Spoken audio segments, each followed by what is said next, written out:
We're with Jim Trout, the most sought-after tour guide in the Valles Caldera Preserve. We're in the ruins of Sancowe Pueblo, a favorite haunt of his since he was 10 years old.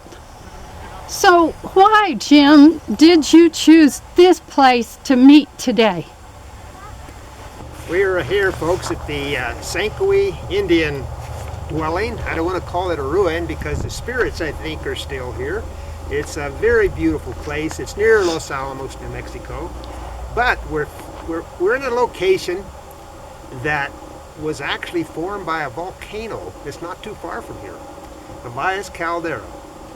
It's a series of eruptions that took place as far back as 1.6 million years ago. The very first eruption happened, and followed by another volcano about 1.25 million years ago. Now, both of these were about 50 cubic miles of material evacuated out of that caldera at one time. So a total of about 100 cubic miles. And some of the material that we're looking at, this stuff here, came from there. This is what's called tuff. Very poorly welded tuff. Now, what is tuff? Tuff is pumice that has a lot of impurities in it. Things like sodium and aluminum and potassium and silica. Well, this stuff is very crumbly. That means it's not welded very tightly. But because of that, it's enabled the Indians that used to live here to dig shelters. You could dig this with actually something as simple as this, a piece of a deer antler. And with a tine attached, perhaps, you could use it as a shoveling thing, and by golly, you can do a cave in very short order with just a stone axe and a deer antler or an elk antler. So this is what they did. Stuff is called poorly welded tuff. It's a bandolier tuff. It's what's called the upper bandolier tuff. And it was eroded probably in that last eruption of 1.25 million years ago. Now think of that. 50 cubic miles. Mount St. Helens was only a quarter, maybe a half a cubic mile by comparison. This volcano threw stuff as far away. They're finding ash from this volcano as far away as Kansas, Oklahoma, Texas, Utah. It was massive. And it was ordered in a fairly short period of time. We have several geologists that do wonderful tours out there. Fraser Groff being one, Kurt Kempner being another, Jamie Gardner. Maybe some of you have taken some of these tours. But they have a very good handle on how this eruption took place. Now, it was not, as some of the old literature suggests, a Mount Everest type mountain. It was over 29,000 feet. Some of the literature even says that. Yeah, it was over 29,000 feet and it blew the top, and lo and behold, the core of it is bandolier, through completely over bandolier, through the core of it, over where Black Mesa is, and it landed at a thud, and that was the center of it. Well, we know now that's not the way it happened. The mountains that... As a kid, you broke into the Valles Caldera and were nosing around in there looking for the hay fort, and it wasn't even legal for you to be in there. It wasn't public domain. So if you could tell us a little bit about your early years and your fascination with the caldera. My family moved to Los Alamos in early fall 1948. I was 10 years old. I'm 76 and I sit here now before you. But at that time we were 10. So as we grew up, why, there was lots of surplus stuff available, left over from the Manhattan Project days. My goodness, you could go to salvage and you could buy all kinds of neat stuff, military equipment and things that perhaps was classified at one time or another. But another thing you could get is vehicles. There are a lot of people that had Army surplus Jeeps. And as we grew a little older and got our driver's license, now here we are at 16. Mike Haley has a Jeep. Wells has a Jeep. Mike Wells, Mike Haley, Jerry Morton has a Jeep. Kim McCracken has a Jeep. And I have a 1947 Jeep also. So we get together and we say, the Cold War is happening. My goodness, in 1949, the headlines of the Santa Fe New Mexican said, Russia gets the A-bomb. Big headline right across Santa Fe New Mexican. I know, because I was delivering papers down in the old trailer court at that time. Had to read the news before I sold my papers. The Cold War started in earnest. Los Alamos started expanding. People were hired from all over the place, coming in, doing construction. So we decided we were going to develop a way to get in and out of town. If the Russians should come, we could have a little guerrilla force, and we wanted to find out how we could get in and out of the Caldera, or in and out of Los Alamos, I should say, without going through a gate. And one of the ports was the roads that led into the Valles Caldera. Then owned by the Bond Company, the Bond family. The ranch was referred to as the Bond and Willard. It was a cattle ranch. But we found roads, old roads, abandoned roads that we could go up to Camp May, and we could drop over into the Caldera, and we had to park our Jeeps really up on top and walk in. So we were seeking to find what we had heard was an old Spanish fort that was located somewhere at the headwaters of the East Fork of the Jemez. A Spanish fort. Let's go in there with, nobody had a metal detector. Let's figure out, we get a mine detector. We'll go in there and see if we can't find some old swords or maybe some armor or something like this. Well, come to find out years later, it wasn't a Spanish fort at all.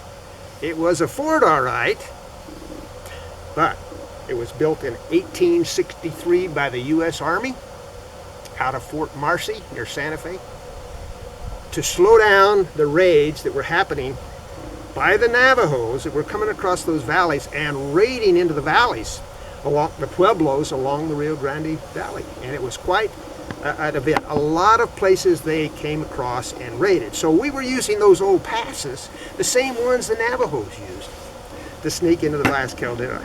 Well, we thought we were pulling off something really big. They wouldn't have cared even. We never saw anybody really.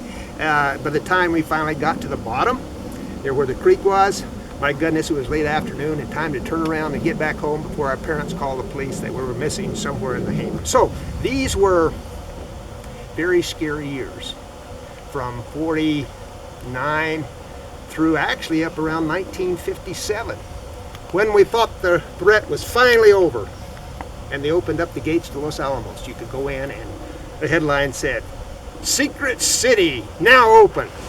Kind of corny, but it got in a lot of traffic in there. The question was the hay camp in the Valles Caldera. Yes, indeed, it did exist. Now, why in the world would you try to put a hay camp in that valley? Has its history at Fort Marcy. Now, Fort Marcy was a military fort built around 1851. The U.S. Army had come in and taken this territory during the Mexican-American War. They took, that war, by the way, lasted from 1846 to 1848. It involved huge amounts of land that was taken from Mexico by conquest, I must say. And that involved taking of New Mexico and all the way to California. Arizona, Utah, California, almost double the size of the United States. Well, the military, in order to hold Santa Fe, because there was some resistance there for the United States coming in and taking over the territory, they had to establish a fort to maintain the population from revolt, if you will. So, that year was 1851, was a year that had a lot of drought. And they needed grass for their mules and horses. You know, they didn't have cars, obviously. They couldn't gas up. The gas that they needed was hay. And because the drought was so bad, the Rio Grande Valley couldn't supply enough. So they hired two individuals by the name of Parker and Nesbitt. And these were two individuals that said, these are civilians, private citizens. We're going to make a lot of money selling hay to the military. And we're going to get that hay by going over to the Valles Caldera and cutting some of that very lush grass, and we're going to put it in wagons and we're going to bring it right across the mountains, come across the Valle Grande Pass there, the El Valle Trail, just below Parrito Ski Hill, and we're going to move that down. We're going to cross the river Buckman, and we're going to take it right on into Fort Marcy, and we're going to make a lot of it. Well, they started doing this, but one night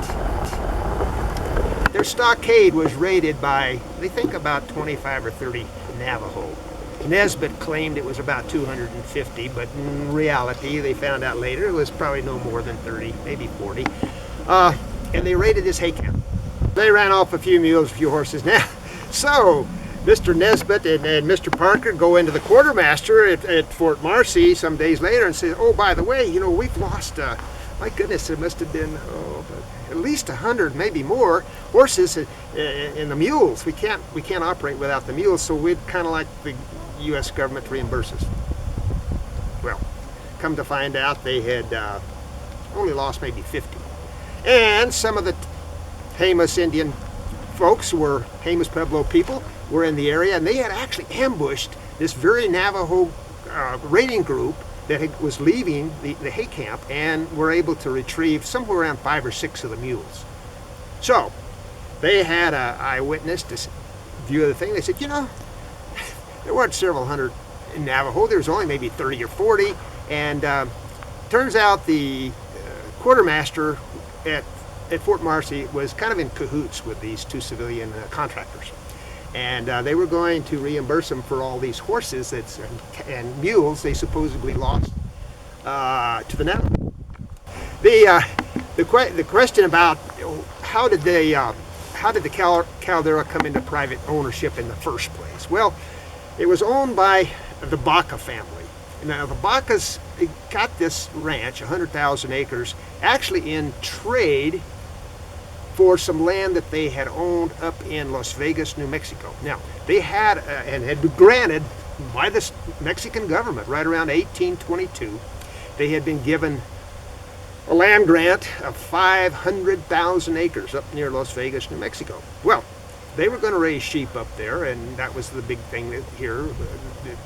The economy of New Mexico is agrarian based, and raising livestock and horses, cattle, and in particular sheep was the big mainstay. Now the Baca land grant was given to them by the United States government in trade for 500,000 acres that they had owned in Las Vegas, New Mexico. Now after the Mexican-American War was over, the Treaty of Guadalupe Hidalgo guaranteed the rights. If they could prove that they owned the land, if they owned the land legally, they could get their land back. Well, so the Bacas started raising sheep here in about 1876. They got surveyed, but the Mr. Attorney for them, Mr. Watts, came through and he says, you know what, I really need to be paid now. I know you don't have any money. I don't want your sheep, but I will take 3 of your land grants. And that was his fee for settling that illegal problem for the Baca family. He ended up buying the 4th one in Prescott, Arizona for something like $7,000, $10,000. What happened now, so the Bacas started raising sheep on the property. Now they got the property in 1860. The family grew, there were family feuds, people wanted to sell, some people wanted to keep it, family grew and grew, so finally, they had to sell it. 1899, it was sold courthouse steps in Bernalillo, New Mexico, to the Otero family. These were big sheep people. Now they raised sheep, and this went through several owners. The Oteros raised sheep, so did the Bacas. Now the Oteros get this somewhere around, we think around 1906, thereabouts. They have it for a few years, and then they sell it to a company of all places in Warren, Pennsylvania. They have it for a few years. They sell it to the Bond family. Now this is where it gets interesting, because the Bond family were big sheep people too. And we have World War started, World War I, World War II. They owned that ranch through both of those. Now the thing is, the sheep were very necessary for what? During World War I and II, the sheep were needed for wool and some meat. Some of the sea rations, I'm sure, were made out of mutton, but the main thing they needed was the wool.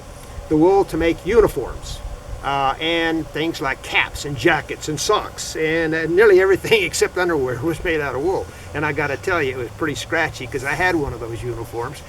before they went to the Army Greens. It was not comfortable wearing those things, but still we needed them. Now, New Mexico, during those times, produced more sheep than any other state in the Union, So that's how come those sheep were so important. Now, as far as we can tell from the records, it says that they tell us that there could have been as many as 100,000 sheep on the Valles Caldera National Preserve, at that time called the Baca Location Number 1. 100,000, greatly overgrazed, and it was owned by many different people. There were different patrons, if you will, people that were very wealthy folks that hired the Hispanic sheep herders under a very, almost like a sharecropper system, and it was called the Partido system. The Partido meaning partition. They could work all their lives and really never get ahead. The very fortunate thing happened in the year 2000. The ranch, the Valles Caldera Reserve, it came up for sale. And the original ranch was 100,000 acres. So in the year 2000, with the help of President Clinton and Senator Domenici and Senators Bingaman, we were able to get the money together to buy that property for the people of the United States. Finally, the money has been found to buy this preserve, and it came from what's called the Land and Water Conservation Fund. It's a place where money is deposited from one source in particular, and this is the severance tax on oil and gas that are produced on our offshores. It could be a ranch that's 100,000 acres. It's a historical ranch. It's been a working ranch since 1860. So, Bandelier gets part of this during the purchase, but the Valles Caldera ends up with 89,000 acres, and that's what we have. That's what the Valles Caldera National Preserve, that's the acreage, 89,000 acres. So in the year 2000, all of a sudden now, it's now part of the ownership of the people of the United States. No longer is it private property. You don't have to worry about trespassing when you go in there. You can actually legally go in and take part in some of the recreational activities that have been going on for many years. The year now is 2015. So we've had this ranch for right at 15 years. A little shy right now, but almost 15 years. So I was very happy to hear that this had happened. Many people in the area. I grew up in Los Alamos and lived in New Mexico. I've lived in New Mexico for the last 66 years, continuously. So I was very happy to see that this preserve became part of the public domain, if you will. Well, now, how did I finally get a job there? I wanted to work there, you know. I thought, you know what, I retired from the laboratory. One never retires. Really, you should never use that word. But I left the laboratory in 1993, Los Alamos National Laboratory. And kind of wanted to go up there and get a job. So I started volunteering in the year, I think it was early 2003. Because the first couple of years wasn't really totally open to the public. They were trying to get the roads in. They were trying to decide how to manage it. It was being managed by a 9-member board of trustees, and they had to figure out exactly how we're going to do this. What are we going to charge? How are we going to work the fishing and the hunting and the recreation and the tours that we're going to give? How are we going to do that? So I went, and sure enough, they said, we could use you. In the year 2003, I started helping with the hunting program and the fishing program and driving the vans on tours. Lo and behold, there was someone they had to let go for cause, and they were looking for someone else to work, take this guy's place. So they asked me, they said, would you happen to know of anyone who might be interested in a job here? And I kind of looked at Martin at the time and I said, what? Yeah, I would sort of like to be interested in it. He kind of looks at me surprised. He says, Trout, he says, we didn't think you wanted to work for money. And I said, why don't you just try me?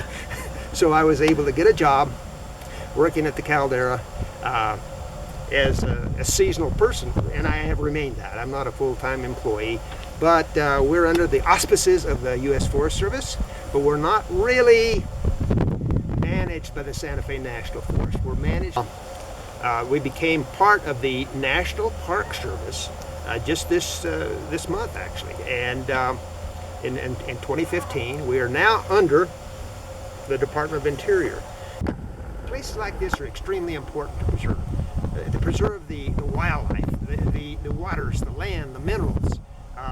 We see so much of people trashing the place out, leaving, not just the Valles Caldera, we've been fortunate not to have a lot of trashers there, but many of our public campgrounds are really trashed, and especially after the weekends. The trashing of the land has to be, we have to educate our youth what we have and the treasures that we have, and to take care of our natural resources. Now, let me tell you about the climate change that I have seen since I moved into New Mexico in 1948. We're definitely going through climate change. I have seen this land for the last 66 years. When I first moved to Los Alamos in 1948, there was the biggest snow that they had, I think, on record. Anybody that lived here remembers the winter of '48. The town of Los Alamos was so snowed in, they could no longer plow the streets. The snow was higher than the cars. They had to take the snow by truck down on DP Road and dump it into the canyon above Omega West site. That went on. This big snow pack that they piled up near the old trailer park, us kids sledded off of that thing until mid-July. It hadn't melted till then. It's a huge amount. So we saw a lot of precipitation. Rainfall was very, very heavy. I suspect we were getting close to 22, perhaps 23 inches of rain in the Los Alamos area. It's dropped now to about 18 inches of rain per year. That's just rainfall. We get about 130 inches of snow. Haven't had that for several years, but in good times we have. Now, I can remember you could almost set your watch at 1:15 in the afternoon because we got a half an hour drizzle. It was amazing, the timing on that thing. And the trees were green. There were no park beetles. There had been no infestation of the pinon pine bark beetles, the ponderosa beetles. There were no tussock moths. There were no spruce budworms and such as that. So we're now in a situation where the forest fires have happened. We've had several large fires in the Jemez. So those of you that lived in the area can remember the big fire that happened in Bandelier, the La Mesa fire, and then later big fires that we've had happen, which was the Los Conchas fire. That burned 153,000 acres. At that time, that was the largest forest fire in New Mexico history. Lo and behold, later that same year, this happened in June, I think. It started in June. Later that year, 2011, a big fire in the Gila was even bigger. It was even bigger than the Conchas fire. 2 major fires in 1 year in this state. Then we had a big fire that started at the Los Conchas campground area, and well, the Los Conchas campground area was the one that was 153,000 acres. So we had another fire that started, it burned 24,000 acres, mostly on the preserve, I might say, and that happened just a couple of years ago, and just an amazing amount of fire. So what happens is the drought has caused some of the trees to go into distress. We've lost a lot of our pinon trees, especially in the area where we're sitting now. Many of the pinons have died. The junipers that we see here are doing pretty well. Juniper, doing pretty well. But a lot of the pinons have been killed by bark beetles. And we're starting to have that infestation show up in our forests all through the state, in particular here in northern New Mexico. So we haven't had a real good winter now, my goodness, in about the last 3 years. Very sparse snow cover. And when these trees go into distress, they don't get enough moisture, why, the pine bark beetles take over. They come in and they can become epidemic. And there's no stopping them. Once they get into a tree, once they've made their invasion into the bark and they've got into the cambium. So the wildlife are very dependent upon the moisture, like we all are. We're all striving to make a go in this country, both human and animals. You know, and it's a wonderful place to be, but it can also be very it can be very unforgiving, especially in drought conditions. We see that in tree rings. We know that some of these droughts have lasted upwards of 25 and 30 years. Some of the reasons why the Pueblo people, who now live along the Rio Grande, mostly the Pueblos, had to move from time to time and migrate from place to place because of the lack of water. Why, there was huge civilizations up in Mesa Verde, the Chaco Canyon, massive amounts of stonework and effort put into building those structures. For some reason they had to leave, and it's probably because of drought. We've had huge amounts of mule deer over the years, and they seem to have done quite well. One thing that happened with the elk in New Mexico, they were totally killed out of New Mexico and Arizona by the turn of the century. By 1900, there were no elk in Arizona or New Mexico, and one species of elk in southeastern Arizona, southwestern New Mexico, the Merriam species, larger than the elk that are here now, they become extinct. So there are no longer any Merriam elk alive. The ones that we have now are the Rocky Mountain elk, but they weren't here either. The state of New Mexico started reintroducing the elk back into New Mexico in around 1913. The Vermejo Ranch was the very first place where they were reintroduced, and Mr. Bartlett, who owned the ranch at that time, brought them in from Yellowstone. Well, the state of New Mexico started reintroducing them shortly after that. They weren't reintroduced into this part of the state, into northern New Mexico, in particular near the Valle Grande. They weren't released exactly on the Valle Grande, very near there, but they started out, I think there were like 47 or 48 that had been brought in from Yellowstone National Park, and they reintroduced them into the Jemez Mountains. It just so happens they were introduced 1 year before my family moved to New Mexico. That was 1948. I remember seeing those elk. The road up in the Jemez was just a dirt road. It wasn't maintained. Very few people lived back there.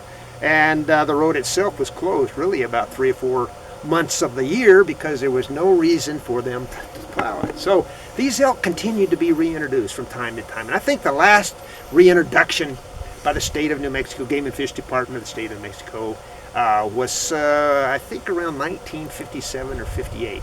And they were released actually down in Los Alamos Canyon sometime in November. But they made their way eventually into the Valle Grande. Well, quite interesting, the fact that New Mexico had no elk around 1900. Here we are 2015, and the population of the elk in this state are well over 100,000. We think there are somewhere between 2,500 and 3,000 elk that are on the Valles Caldera National Preserve during the spring, summer, and fall. It's a great place for them. Some of them even winter over there. They don't leave because if they can get grass, they'll stay. If they can't get food, they'll keep going lower and lower, finding lower elevations till they can find the grass that they need. They have to eat every day.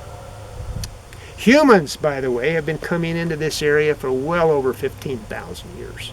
We know the Clovis people were in here. We know the Sandia people were in here. They came in and gathered obsidian from what we now call Cerro Medio. It's a huge deposit of obsidian, natural obsidian from the last eruption 1.25 million years ago. And they came in to get it, and they came in to hunt, and they came in to get plants. Very few people could live there in the wintertime, maybe no one at the time, because we get snowfalls, or did in the past, that would prohibit any permanent dwellings in that area. Now there were a few areas over on the kind of the southwestern corner of the preserve where there were farming. There's some farming done, probably corn and beans and melons, and we find evidence of old field houses over there. So those were the Pueblo people, probably from Jemez, maybe from Zia and Santa Ana.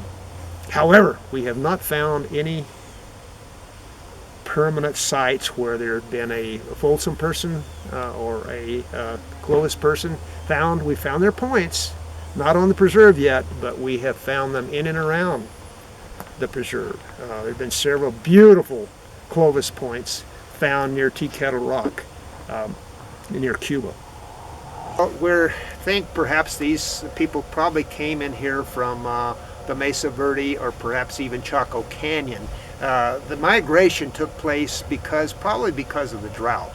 Some of the Pueblos people were here prior to the group that came, the Tewa and Towa people came in. We think the Taos Pueblo, people that speak the Tiwa language, T-I-W-A, were already here up in the Taos area, and they came in and occupied the lands along the Rio Grande because that's where they could get water.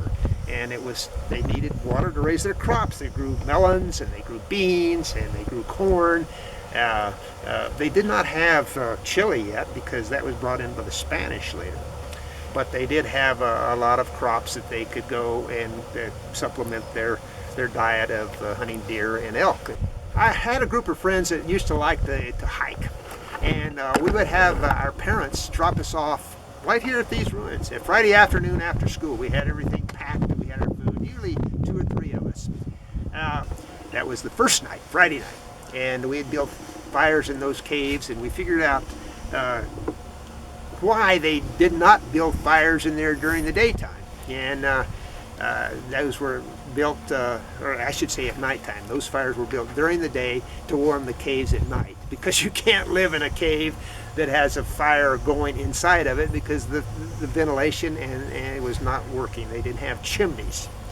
The draft would cause the smoke to fill up the cave interior. So we would spend all day the next day, Saturday, exploring caves and finding other ruins around here. And there are many different pueblos that are behind us here that probably haven't been visited by many people in the last 800 years. The source of these hides come from really elk hunters, and that we have elk hunts on the preserve.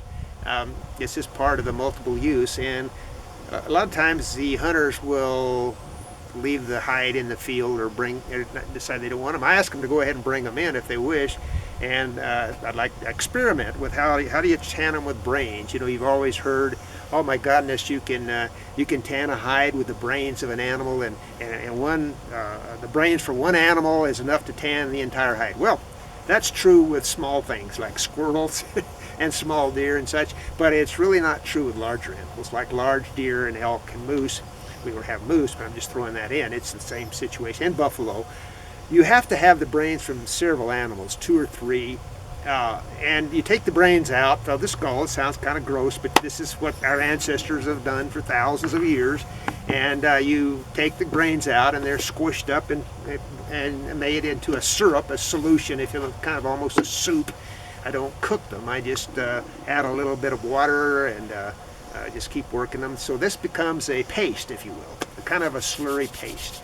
And this is put on the hide, but it has to be saturated. You can't just rub it on and hope that it's going to work.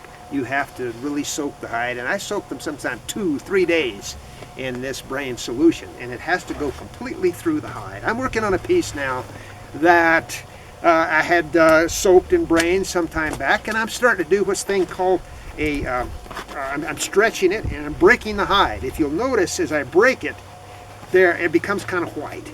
So when these hides are tanned using the brain technique, you end up with a piece of white skin like this. And then later, it can be smoked. And the smoking helps make it water resistant. It doesn't make it waterproof. But if you're going to make garments out of it, you really need to smoke it, because if you're wearing something made out of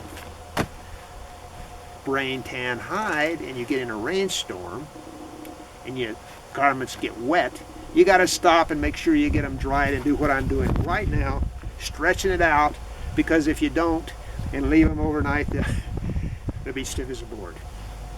So you have to smoke them, and that helps make them water resistant. And also, you don't have to stretch them like this. You can actually put them aside, let them dry, and they'll be soft enough to put back on again. See how that's doing there?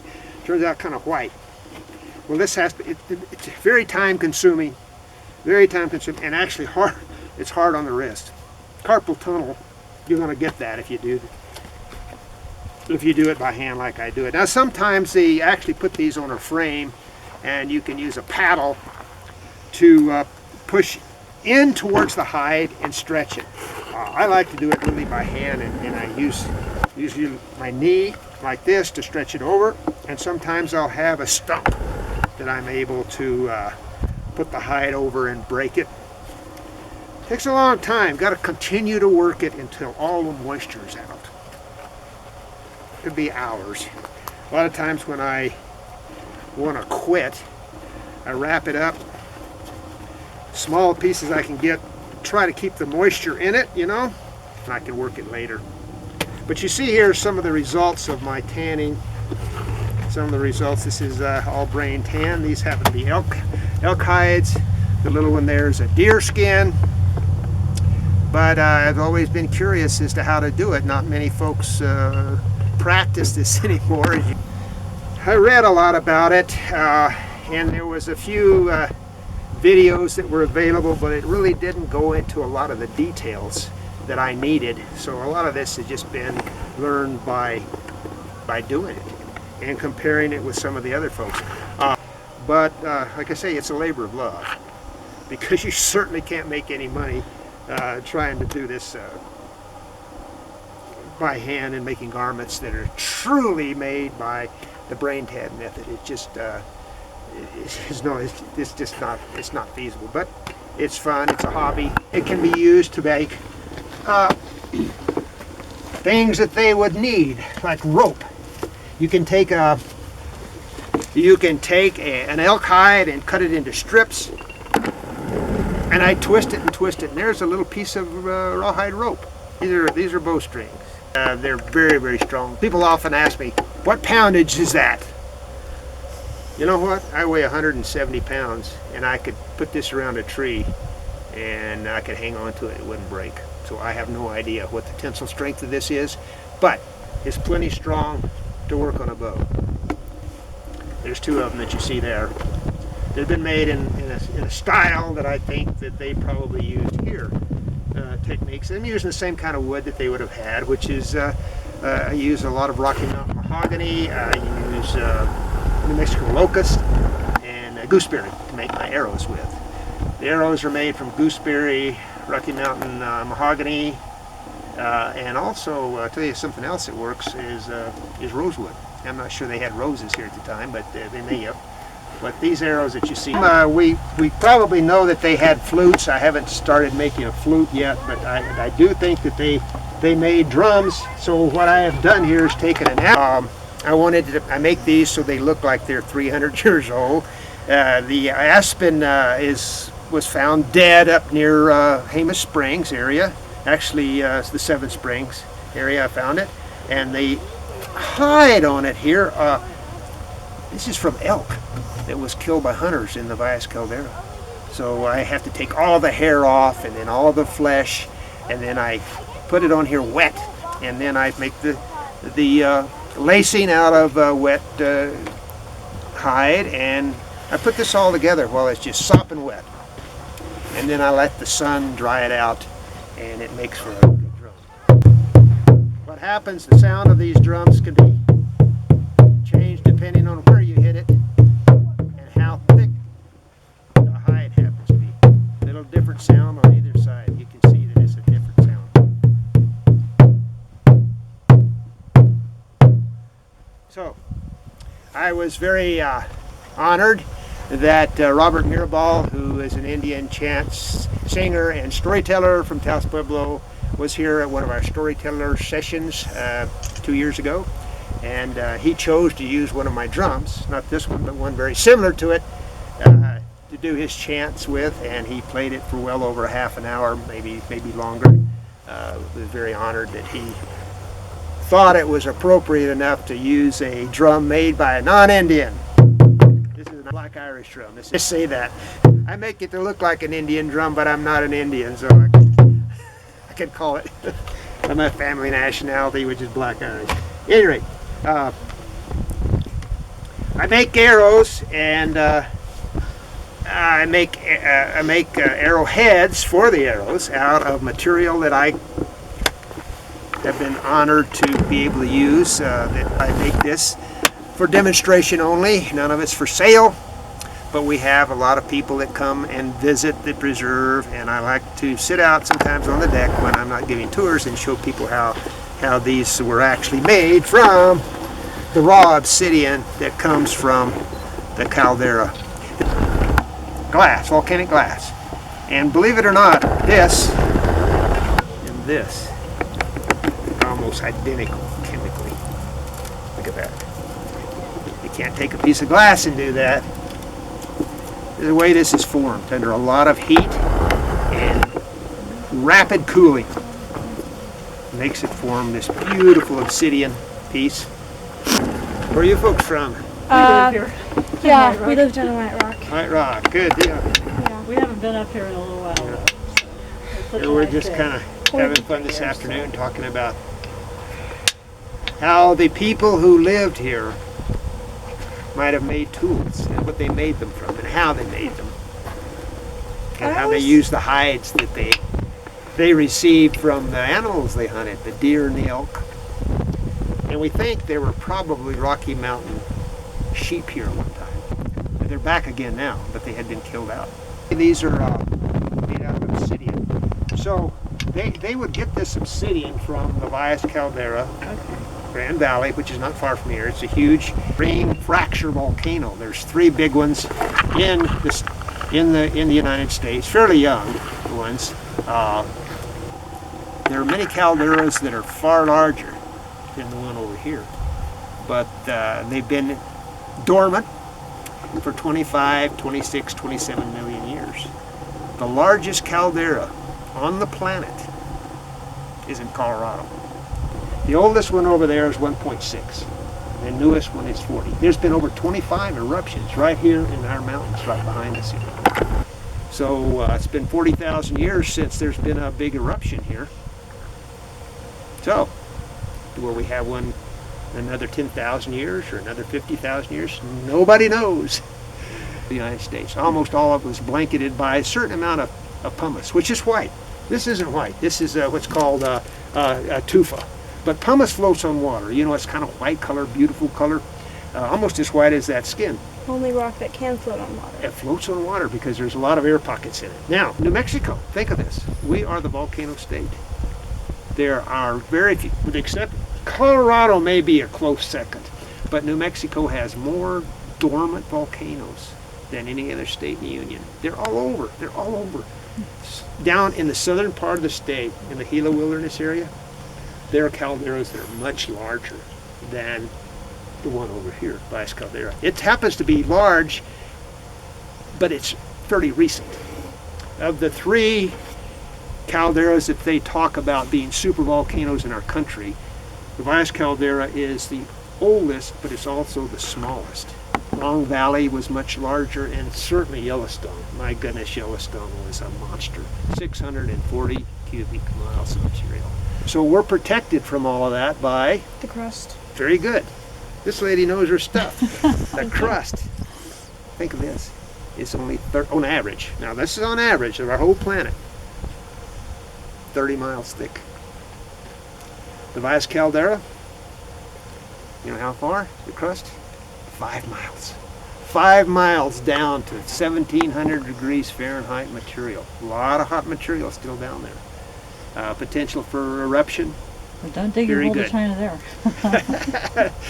And so under the Himalayas, they say, well, it's only about 175 miles thick.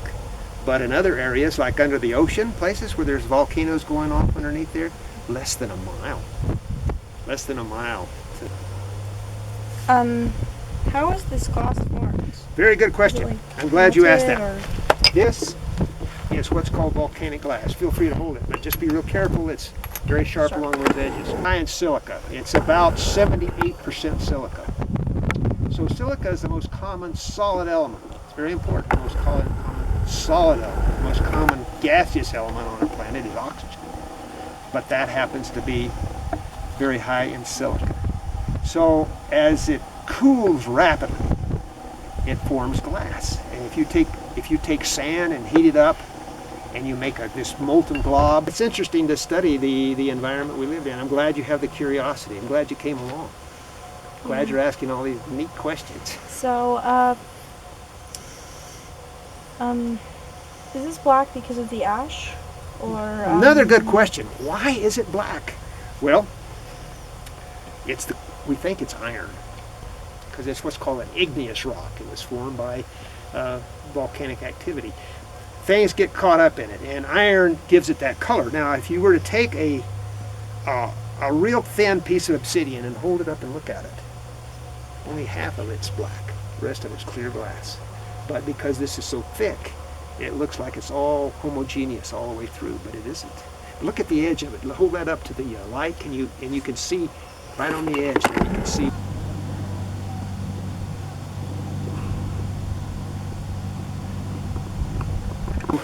This is a spearhead. Now hold that up. Can you see how it's kind of clear in there? Yeah, you can.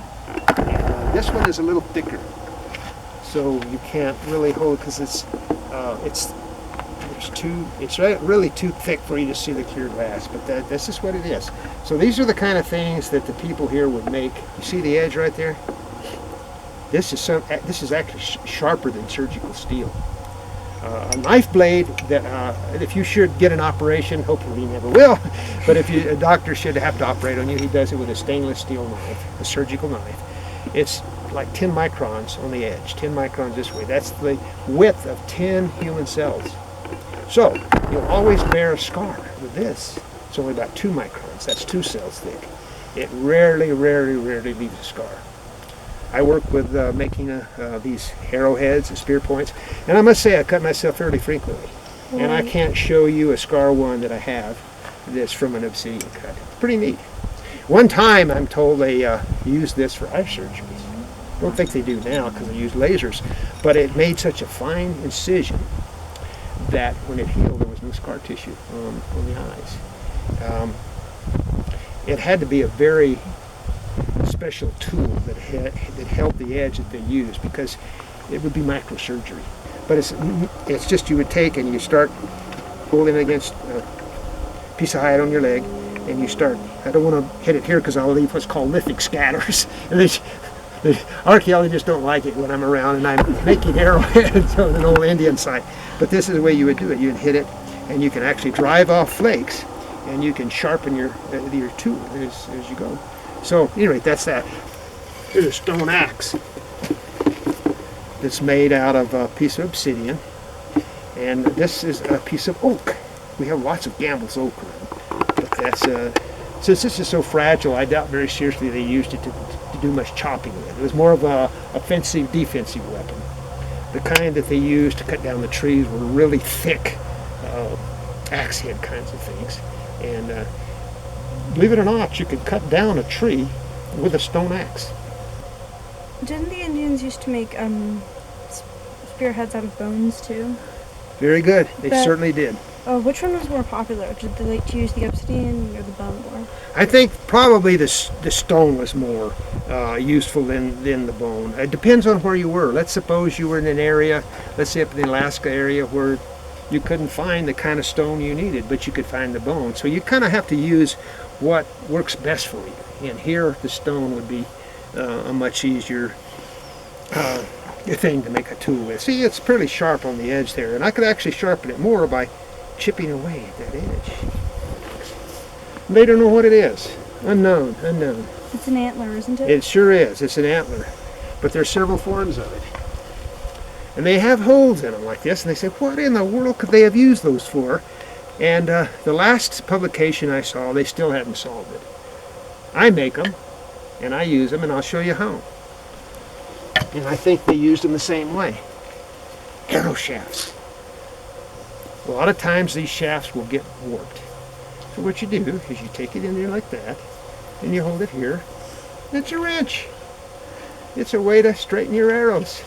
Very conveniently, it works very, very well. Yet they're trying to say, oh, it must have been religious. No, it's just a tool for working arrows. That's what it's for. There's some that are in the raw yet. I haven't sanded them down, but see how straight they can get. These are actually gooseberry. But occasionally they'll warp, so you have to kind of get your little arrow wrench and straighten it out. So if any of you archaeologists are looking at that and you're still wondering what this is and still call it the unknown batten, it's an arrow straightener. Yeah, a few things we can do. You're welcome to go up there. And it belongs to you. You own 89,000 acres. You may not know that, but you're a citizen of the United States, and it's up to the youth of this country to make sure that we remain good custodians of that place, because we've only got one planet. We've got to take care of it. You know, the mind is a wonderful thing. Just let your imagination be your guide. Invention, yes. We better get going, please. Yes, we should. It's Thank really you, nice sir. to have met you. Thank you for coming. So you've heard a lot about the Valles Caldera National Park, and I want to leave this with you, that it belongs to you. The citizens of the United States, every one of us own that. It's a high mountain ranch. You can come and visit it. We'll probably be working to making it open 7 days a week in the wintertime. We do that now during the summer, so you need to come and see it. The lowest elevation is right around 8,500 feet. The highest elevation is Redondo Peak, which is 11,254 feet. So you can get some high, talk about a Rocky Mountain high, come out and you're going to see what they mean by that. But I want to say this too, we're very blessed to have it. It's a piece of land that is now in public ownership. Like I say, you own it. You don't have to mend fences. You don't have to pay taxes. It's there for you to enjoy. It'll be managed from now on by the Department of Interior, and we know that they're going to be doing a good job of it. They'll probably have other activities planned that are not available now. I think the idea is to increase the availability for everyone to come and enjoy it.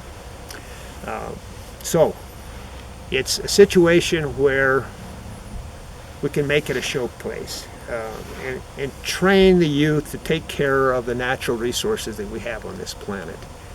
A famous poet, cowboy poet, had part of his poem that went like this. It says,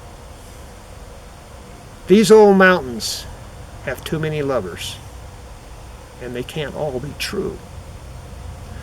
But when people don't treat them like a lady, what are old flames like us going to do?"